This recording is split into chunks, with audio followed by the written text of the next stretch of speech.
unveiling the intricate world of semiconductor manufacturing ecosystems.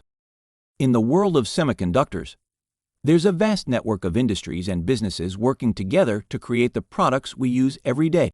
From design and production to testing and packaging, there are companies that specialize in every step of the process. Semiconductor design houses like Intel and Qualcomm create chip designs using computer-aided design software, which are then sent to semiconductor foundries like TSMC for manufacturing. Foundries utilize photolithography to etch patterns onto silicon wafers, resulting in individual transistors and other components. Assembly and test houses ensure the final products meet quality standards before packaging them for integration into electronic devices. Equipment and material suppliers, like ASML and Merck, provide the machinery, tools, and chemicals required for manufacturing. Even popular consumer-facing companies like Apple and Tesla design their own chips.